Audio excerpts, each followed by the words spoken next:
Welcome to Mastery Muse, to another Mastery Talk. This time I have a very special guest. Welcome, Lane. Lane is a professional videographer, and it's really awesome that we have now you here, you creative genius.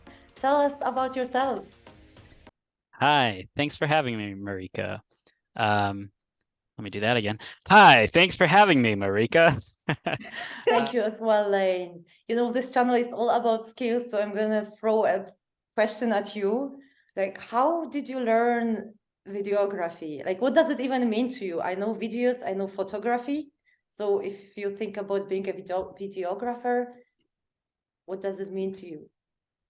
Well, I think from me and my journey with the camera, it all started by shooting in manual mode and learning how how it worked, what the lens does, what shutter speed, what's ISO in a digital camera, how is film exposed, and how do you get a good picture? How do you get something in focus? What does it look like if you zoom in and take it, or zoom out, or open or shut the iris and slow down or speed up the shutter speed? And learning each of those things, then you're able to say, okay, I have a toolkit of information on like how to freeze motion, or how to get a blur as you swing the camera from left to right, shooting at a 20th of a second. Um, where was I going with this? You're like, I think this is the typical creative genius. You can get like one idea leads to another. I can relate to this a lot. But we were going about, well, I asked you what videography means to you, and you were Mm. explaining that. Oh, yeah. So what it means to me, well, now that I know these things, now that I understand how a camera works, and how composition works, and uh, I have this toolkit of how to do things and how to get different results. Um, and what that means for me is exactly what I said. I have a toolkit of things that I know how to do with this camera to get a different result. If I want something to look super dreamy and cinematic, like it's out of a Spielberg film with or J.J. Abrams with a bunch of lens flares and UFO, like then I can think about that and think about the things required, being lighting, how should I shoot it, what lens should I use, and then I can make it happen. I think that's kind of that's the fun of it for me, is like I have these ideas, and I also know how to execute those ideas, because you know this, Marika, I'm kind of like I consider myself a jack of all trades. I do some editing, I do some motion graphics, I do Mm. writing, I can pick up a camera and do a huge photo shoot, or shoot a music video, and or shoot a wedding. Did a lot of weddings. So with all this experience that I've gotten while being able to use this camera with those specific set of, tools that I have on knowing how to get different results, um, that to me is yeah, an expression of art, maybe. I think it's also quite powerful, this ability to turn ideas into action. And as I'm listening to you, I just reflect on all the different videos that I saw that you produced, and like how actionable they are, but also like how much thought you put into the detail. So maybe because I know something that the viewers don't know, maybe you can tell about like your flow a little bit. How does it look like when you have an idea? How do you start bringing it to action? That's a nice question. My ADHD brain is like firing off, constantly. Relatable. Well, that's actually something that's very present in my life right now, is that I have ADHD. I was diagnosed as a kid, and so I can be really hyper focused on things that I'm into, and that can Mm. change. That could be a TV series, it could be a book. The Here's an example of things I was hyper focused and really concentrated on the past few years. Lord of the Rings, Dune, Dark, and now it's the new Netflix series 1899, and like these things and these stories, and I think it's the world, this world that's built up in them, and somehow it just kind of it sets off something in my head where I love it. Like I just feed off of the energy of it. I love watching it. It's what I want to do. Like I want to create a world like that. Mm. And da, da, da, da. Might have to cut this part out. I can bring you back because I can follow. Thank you. So the question was also how your flow looks like when how do you start turning your idea into action? And from what I'm hearing, it's kind of first step would be inspiration in a way. Yeah. Okay. So circling back. So I have things that I like, and I know if I get that really great feeling about something of my own creation, like that I'm thinking of in my head, whether it's an idea for oh, this would be a really cool soda commercial. You know, you have the soda can, and then it just like it's rolling in the grass, and then like a hand just pops out of the ground and like grabs the soda can, and like like like what a silly idea, right? Is it a zombie? Is a zombie like sense the soda can and just like coming back from the dead to some energy? It's like got to be an energy drink commercial, right? Um, How do like you do it? Like, because I can imagine that for like, I'm also need to be creative. So it comes easy to me and it comes extremely easy to you.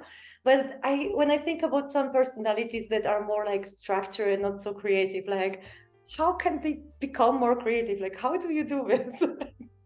well, I think it's a blessing and a curse because I mean, like that is just improvised, and I do have a background in improvising, and I think for improvising an idea, that's what that was essentially. Okay, there's a soda can. Where's the soda can is my next question. I'm like, oh, well, let's put it on some grass. Maybe it's a park. Who cares? It's grass.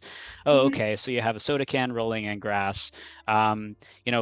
What's okay, but we need to like grab someone's attention. So let's grab the soda can. Oh, let's use a hand coming out of the ground because that's weird. And then it's gonna squeeze the soda can, and then it's gonna like get all this energy, and like then it's gonna be like logo for a soda energy drink Like you corporation. describe this and I can see it. I can see it like nearly every single cut of what you're describing. So flow, I mean that was flow. I had an idea and I kind of let my mind just like run amok. I just let my mind just go, and this is so weird, right? I'll just let myself go off with an idea, but I'll have to make sure I'm observing it too, or else I'll get lost and like just I can get lost with it, right?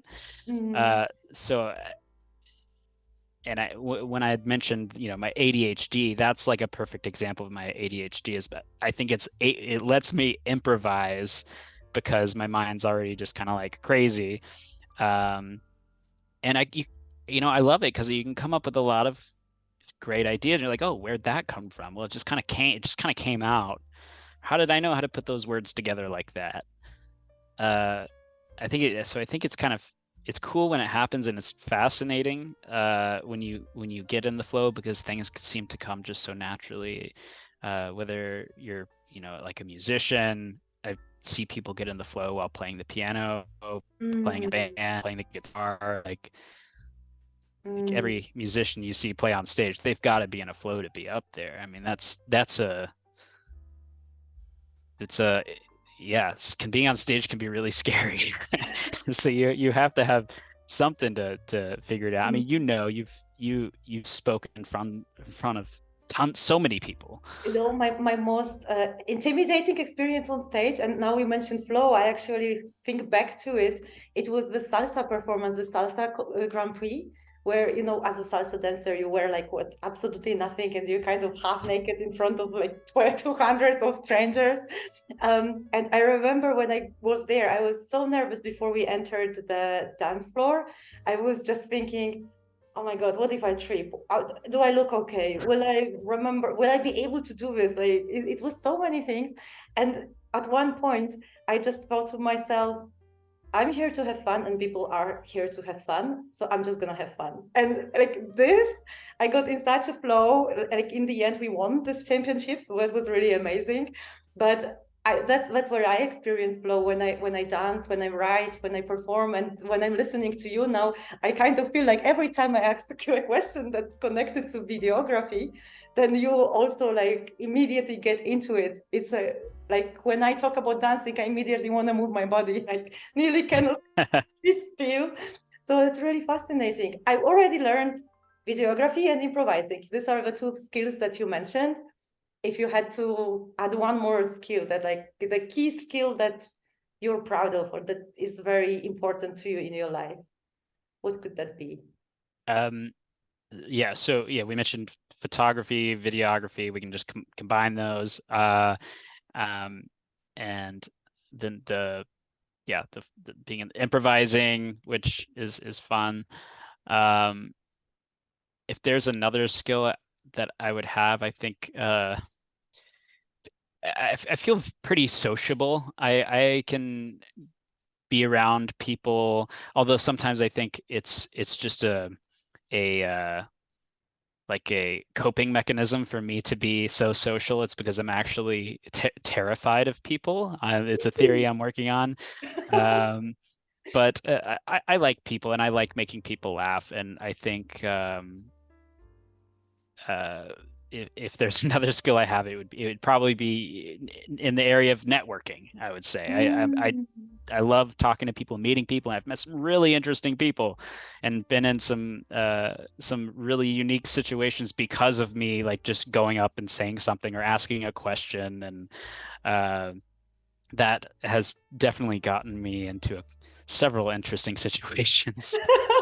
I can imagine. I also can imagine that it's not a skill that comes easily. Like when we were talking about performing on stage, that's kind of scary. But I can also imagine that being able to approach a stranger and start a conversation with them, that's also not particularly easy. Maybe you have some tricks there. Sure, it's a real life performance. Life is a movie, baby. Okay, the show And must go on pretty much. it's life is your movie, and sometimes you gotta uh, test your character and Oh, see love this and metaphor. Go on, and go see what's on. gonna happen, because I mean, we're all the lead in our own production. At least that's how I like to think about it. That's um nice. Life is your own so movie and you gotta test your character. I need to repeat it to myself. I see this as a thumbnail already, you know. life is a movie, yeah. And what's the worst that could happen? Like I mean, as long as we're not talking like, you know, trying to beat a train while crossing the tracks, or like putting yourself in a dangerous situation. But if it's about introducing yourself or talking or going up to someone, or for me, it's so many times, bringing it back to growing up and learning the camera. I wanted to take pictures of cool stuff. Um, if and abandoned buildings, well, there's security guards. Okay, Mm. well, I'll go talk to the security guards. Like, what's the worst that can happen? He's like, oh yeah, no problem. Like, just 15 minutes and like come back, and then he locks the gate. And then I've also been turned down. That's okay. I'll just climb the fence. Done that. But like, I realized that, wow, all I have to do is talk to people. People are actually really cool. And Mm. I like and I like how people react to me. And I think I as a younger person, I was a little bit more crazy than I am now. So I think there's a lot of things that I got away with then that it wouldn't necessarily fly now, pushing 30. But it never hurts to ask. What I've sent emails to my favorite authors and they've written back, or Mm. producers who I've looked up to, or screenplayers. They have an email address. You know, they'll read what you write. They Mm. might uh, they might give you some feedback. What's the worst that can happen? Especially if you're someone who's, imagine being an aspiring writer who wants to write a book. Well, you know, maybe you could release it on your own and have success amongst your friends and family of, getting your book, but why not start a relationship with a publisher or an editor who has worked in the industry? What's the worst that could happen from that situation? If that's what you want to do, then seek out people who have more experience than you, Mm. and ask them to have a coffee. That's an excellent piece of advice. And it reminds me a quote that's been my credo. Like, if your credo is make your own movie and test your character, what's the worst that can happen? Or like maybe have the courage to do that. For me, it's a question. It comes from the quote by Richard Branson, which is, don't think what's the simplest way to do it or the fastest way to do it. Think what's the most amazing way to do it. So it's always like I ask myself the question, what's the most amazing way? And then I come up with some crazy, like this YouTube channel idea. No, like my question was, okay, I want to develop my public speaking skills and I want to share expertise with a bigger stage. How can I do it? And I already started thinking like, yeah, I need the website. I need to, define my niche, my topics, need to apply as a speaker for different events and so on. And then I ask myself, what's the most amazing way? Well, my audience is unlimited and I'm practicing my skills and I bring over people here, have also cool conversations, which is really, really cool. So that's a nice scene in my movie. But I also want to ask you about your movie, if we can continue this metaphor. What would Sure. you wish that was earlier there in your movie? What do I wish like was set up for me? What did Yeah, the character the character test or something. um so yeah, I see what you're saying. I grew up in the southern part of the United States in Texas. It's a big state. You can lay it over most of Europe, most of Western Europe. And I grew up thinking, I grew up being told and raised in an education system that the United States is the greatest country in the world and that we're the best and we're the best. Well, fast forward, you know, 28 years and 29 years, and I know that that's just something I was sold by the Propaganda. education system of the USA. Um, I I'm glad I broke out of that. For me, that's been a real defining moment, was seeing how I was raised in the society and the culture and the value system that I was raised by, not just in the United States, but also like by my family. Um, and breaking the chains, so to speak, and figuring out what I believe in. And well, I know I've been told that I should believe this from, you know, uh, whatever it is, whatever institution was feeding it to me. But what do I, as an individual, as a person, believe? And like a lot of things, I'm still figuring out. But I I'm sure as hell glad that I was able to, and I don't know what the wording is here, but like uh Mm, that I've had realizations that I've had mm. about the world that I live in. I think that Yeah. makes it so important also, like the value of traveling or exploring different culture, even if it's just, Ah, watching a Japanese movie to know how things work there.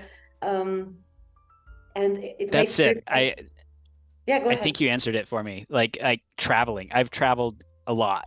I've seen so many different places, and it's just opened my eyes to what it's like for other people in the world. And I felt like I was kind of just wearing the horse blinders, uh, Mm, you know, for part of my life growing up in the United States, not realizing a lot of things about the rest of the world. Uh, and so I feel like a sense of freedom, and that um, I've and gratitude that I've been able to experience travel. That's what I recommend to everyone, is to go travel as much as you can, as much as you can. I can, I have a reflection now about, because you mentioned like breaking the chains and growing up in the system that kind of makes you believe that it's the best and the only right one. So I grew up in Poland and I went to a Catholic high school, which was one of the best ones. So I got really good education, which was amazing and life-changing for me, coming from like low-class family. But at one point, I left Poland, moved to London to work and support my family as well. And only then I started realizing that there are people who live differently, that it's not necessary, like you don't have to beat yourself up if you didn't go to the church on Sunday. There are multiple churches, multiple religions, multiple gods, all these things. And later, when I moved to the Netherlands as well and decided to pursue my studies, I also started learning about different types of religion because I wanted to learn more about these cultures and the systems. And I think this is such an important realization. Like you are a person, of course, but you always grew up in a system, and this is subconscious. Like it just seeks into you without you realizing. But once you remove yourself from the system somehow and you put yourself somewhere else, you can look at like, hold on, that's a totally different system. Like, Yeah. Is that system part of me, or is it just like, where am I? Like, who am I? It's like really cool journey of self-discovery as well. And that's what I'm still figuring out, is where am I? What system do I belong in? Or am I just outside of all of the systems now and forever, because I'm seeing everything from the outside now. I don't think I could ever get back into a situation where I was trapped, or at least I wouldn't like that. Yes, I can relate. I think a lot of expats also relate to this. At least from the stories and conversations I had, that it is difficult. Like once you lived abroad, it's so difficult to come back to your country and just be like, even communicate sometimes with people who've never been anywhere else. And they tell you like, yeah, we are the best, we do this right and this right. And then you come back from abroad, like, do I have paid insurance or not? Like, just a simple example. Or can people follow their own passions somehow, or can they support each other? Can they survive? Like all these questions. But I think it's also important because that's like, to me, awareness is like the first step to change. And then when we change, we can actually replace those old systems with something that is more humane, like not something that just evolved because it's been always there for hundreds of years, but something that is more practical, Sure. So you mentioned traveling. What were your like the most life-changing trips? The decision that I made, I saw an advertisement while sitting at a Starbucks in Denver, Colorado, for a one-way ticket from New York to Iceland for like $60. This was back in 2018. So I sold a bunch of my stuff and put the rest of it on eBay and went to Iceland with thinking that maybe I would return in a month, but I hadn't bought any tickets yet. And I discovered there was this just community of people who, through various websites such as Workaway or HelpX, were backpacking and living and working at hostels and bed and breakfasts and restaurants and all helping families or house sitting, dog sitting. And this was like a thing.